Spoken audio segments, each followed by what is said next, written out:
बिस्मिल्लाहिर्रहमानिर्रहीम। अस्सलाम वालेकुम तमाम स्टूडेंट्स को। स्टूडेंट्स, आज हम मैथमेटिक्स क्लास 9 का फर्स्ट चैप्टर डिस्कस करने जा रहे हैं। और ये जैसे कि आपको मालूम है, चैप्टर का टाइटल है मैट्रिसेस एंड डिटर्मिनेंट्स।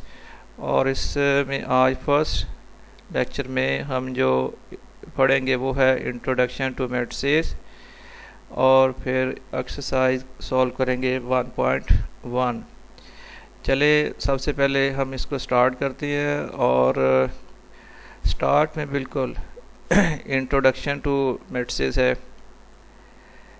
तो बच्चों, matrices and determinants are used in the field of mathematics, physics, statistics, electronics and other branches of science. इस सेंटेंस को आप हाईलाइट कर लें, मे बी कोई एमसीक्यूज वगैरह इसमें से आ सकता है, एज अ शॉर्ट क्वेश्चन बन सकता है, what are uses of matrices. Next फिर matrices have played a very important role in this age of computer science. ये फिर बच्चे एक और एमसीक्यू के तौर पर आपने इसको मार्क कर लेना है। Idea of matrices was given by, ये साइंटिस्ट नेम लिखा हुआ है, आर्थर कैले, an English mathematician of 19th century who first developed the theory of matrices in 1857। तो बच्चों, इसको आपने एज MCQs के तौर पर मार्क कर लेना। अब चलें हम स्टार्ट कर रहे हैं विद डेफिनेशन ऑफ मैट्रिक्स। तो सबसे पहले मैट्रिक्स आर रेक्टेंगुलर एरे और formation of collection of real numbers enclosed by large brackets is called a matrix. और सिंपल वर्ड में देख लें, ये बच्चों 1 2 3 7 2 0 ये कुछ नंबर्स लिखे हुए आपको नज़र आ रहे हैं। दीज आर रियल नंबर्स, और इन रियल नंबर्स को एक स्पेसिफिक पैटर्न में लिखा गया है और फिर बाहर इसके लार्ज ब्रैकेट लगा दी गई है। तो इस फॉर्मेशन में लिखे गए नंबर्स को हम कहेंगे मैट्रिक्स। और ये जो 1 2 3 7 2 0 ये है मैट्रिक्स के एलिमेंट्स, और इस मैट्रिक्स का नेम है ए। तो एक बात याद रखें कि मैट्रिक्स के जो नेम हैं वो हमेशा आपने कैपिटल अल्फ़ाबेट्स में लिखने हैं। जिस तरह ये ए लिखा हुआ है तो ये मैट्रिक्स नेम है, हमेशा कैपिटल अल्फ़ाबेट्स में लिखा जाएगा। और मैट्रिक्स के एलिमेंट्स या तो वो नंबर्स होंगे, या अगर कोई अल्फ़ाबेट्स आते हैं तो वो अल्फ़ाबेट स्मॉल में लिखे जाते हैं। तो ये तो हो गया मैट्रिक्स की डेफिनेशन, और एक एग्जांपल साथ आपने लिख दी। तो ये बनेगा शॉर्ट क्वेश्चन। तो शॉर्ट क्वेश्चन में अगर आता है डिफाइन मैट्रिक्स, तो आपका ये क्वेश्चन कंप्लीट हो गया है। नेक्स्ट फिर एक और इम्पोर्टेंट शॉर्ट क्वेश्चन होगा, what is order of matrix. बच्चों, if a matrix M has M rows and N columns, then order of matrix is denoted by, इसको आप पढ़ोगे M/N।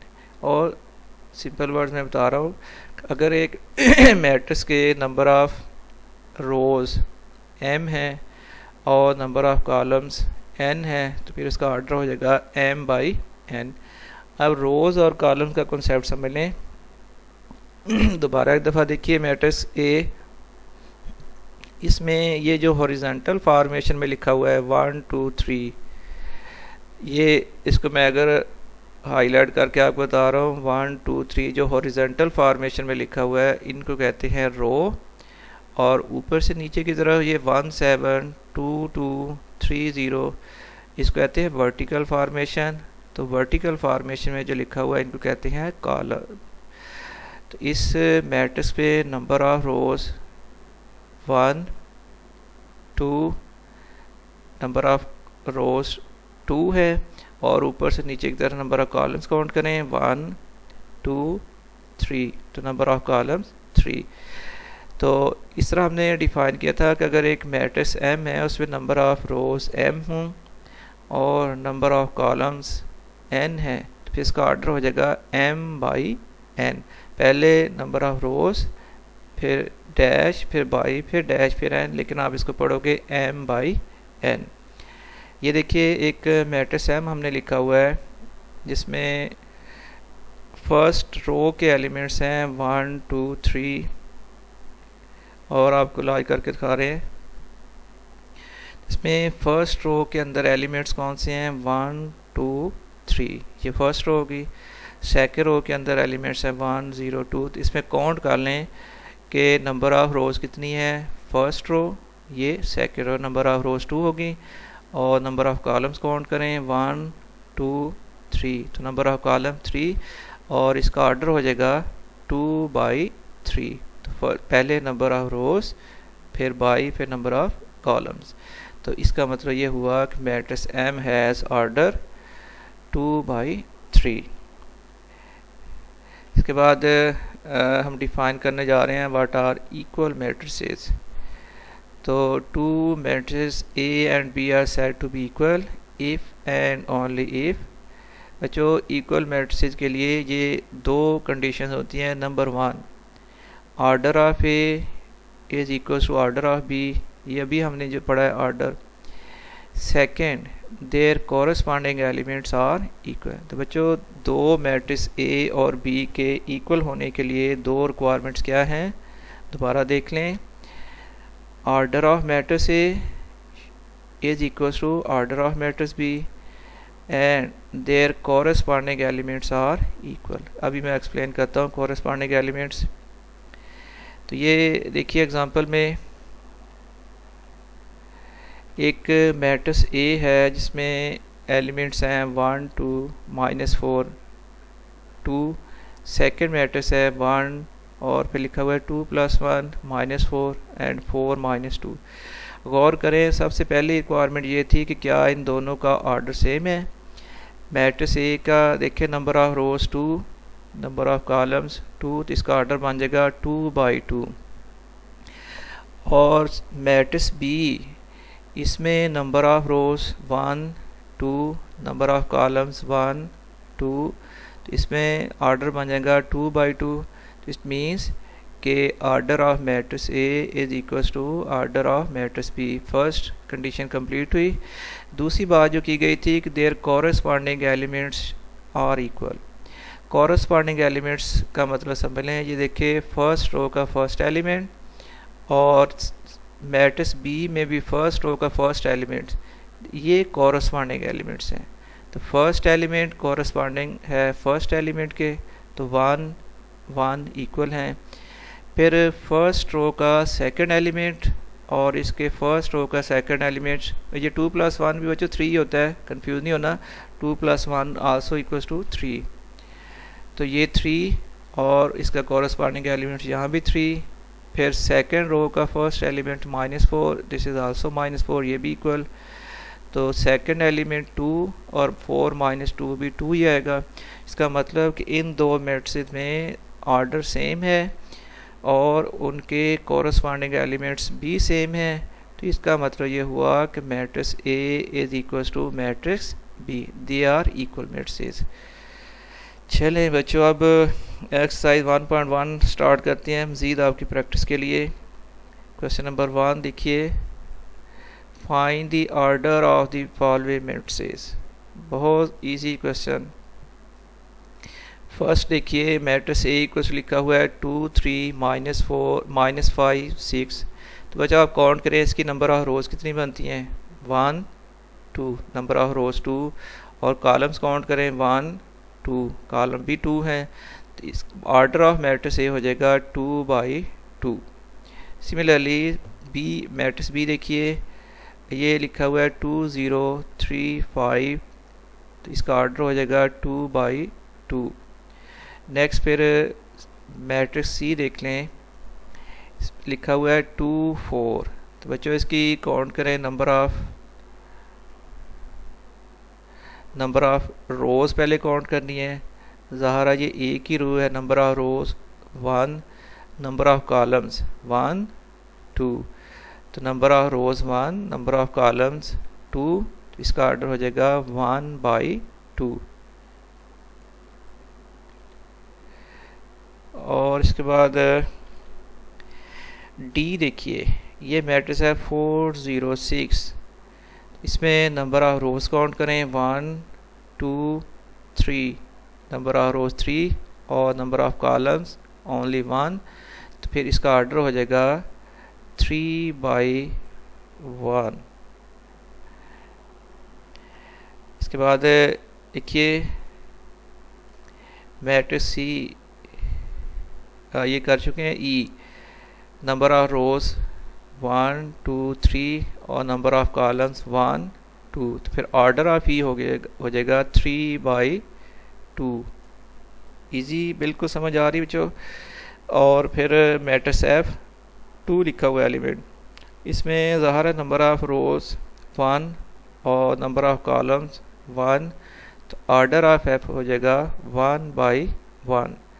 Then order of G, G matrix देखिए 2 3 0 1 2 3 2 4 5। तो आपने count करनी है इसकी number of rose, first second और ये थर्ड। तो नंबर ऑफ रोज कितनी होगी 3 और नंबर ऑफ कॉलम्स 1 2 3। तो नंबर ऑफ कॉलम्स 3। तो फिर हो जाएगा ऑर्डर ऑफ जी को आ जाएगा 3/3। पहले नंबर ऑफ रोज, फिर नंबर ऑफ बाई के बाद नंबर ऑफ कॉलम्स। एच देखें 2 3 4 1 0 6, number of rose 1 2, number of रोज 2 होगी और नंबर ऑफ कॉलम्स 1 2 3। तो नंबर ऑफ कॉलम 3 हैं, इसका ऑर्डर हो जाएगा 2/3। तो बच्चों ये उम्मीद है आपको काफ़ी हद तक समझ आ चुकी होगी। किसी मैट्रिक्स का ऑर्डर लिखना, सिर्फ पहले नंबर ऑफ रोज काउंट कर लेनी है और नंबर ऑफ रोज काउंट करने के बाद आपने लिख लेना है नंबर ऑफ कॉलम्स और ऑर्डर हो जाएगा नंबर ऑफ रोज बाई के बाद नंबर ऑफ कॉलम्स। अब चाहिए एक क्वेश्चन नंबर 2। अब देखिए, which are the following matrices are equal. हमने ये बताना है कि इनमें से कौन सी इक्वल मैट्रिसेस हैं। और इक्वल मैट्रिसेस के लिए बच्चों ये तो मालूम है ना आपको क्या चीज़ होनी चाहिए। इक्वल मैट्रिसेस के लिए होना चाहिए उनके ऑर्डर सेम होने चाहिए, पहली रिक्वायरमेंट। और सेकंड रिक्वायरमेंट है कि उनका कॉरस्पॉन्डिंग एलिमेंट्स भी इक्वल होने चाहिए। चले मज़ीद प्रैक्टिस आपकी हो रही है यहाँ पर।